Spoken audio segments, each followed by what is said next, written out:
एक बार फिर से आप सबका वेलकम। यासीन मलिक के हवाले से इस वक्त का आपको एक अहम अपडेट दे रहे हैं। यासीन मलिक को फ़िलहाल लाइफ इम्प्रिजनमेंट यानी यासीन मलिक को उम्र कैद की सज़ा सुना दी गई है एनआईए कोर्ट की तरफ से, और हम आपको यहाँ पर पूरी डिटेल देने की कोशिश करेंगे। पहले ही हम आपको बताते हैं यासीन मलिक को यूएपीए के तहत कोर्ट में पेश किया गया।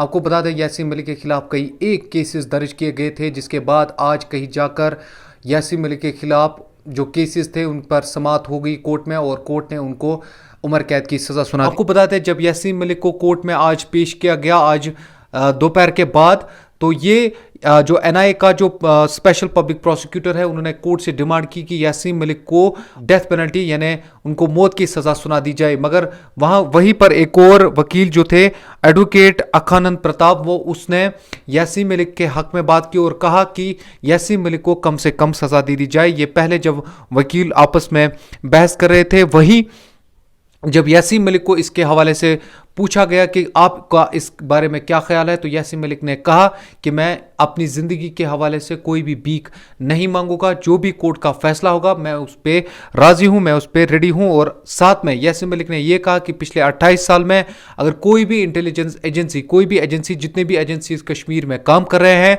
अगर उन्होंने ये प्रूव किया कि यासीन मलिक जो है किसी भी टेररिस्ट एक्ट में मुलविस है, तो मेरे खिलाफ आप कोई भी सज़ा सुना दीजिए, मैं उसमें तैयार रहूंगा। और साथ में ये भी यासीन मलिक ने कहा कि अगर वो प्रूव करेंगे तो मैं पॉलिटिक्स छोड़ दूंगा। और साथ में यासीन मलिक ने यह कहा कि आपको मुझे फिर सजाए मौत देने का भी हक होगा, पर मैं किसी भी फैसले के लिए भीख नहीं मांगूंगा। ये यासीन मलिक ने कोर्ट से कहा।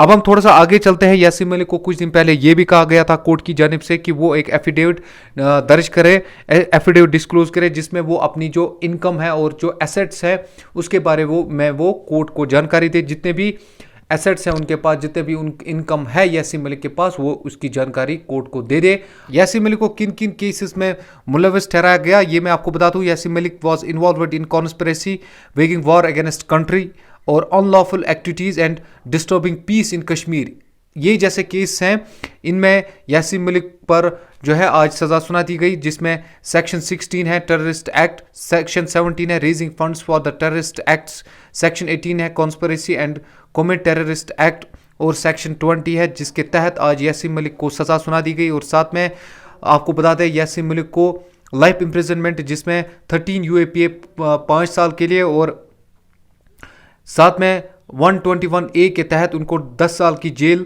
और 15 यूएपीए के तहत 10 साल की जेल, 13 यूएपीए के तहत लाइफ इम्प्रिजनमेंट। मतलब ये चलता ही जाएगा। जैसे केसेस के भंडार अगर आप देखेंगे तो बहुत सारे केसेस ऐसे हैं जिनमें यासीन मलिक को अलग अलग सज़ा सुना दी गई, और ये कंटिन्यूअसली जारी रहेगी। जो सज़ा है वो कंटिन्यूअसली जारी रहेगी।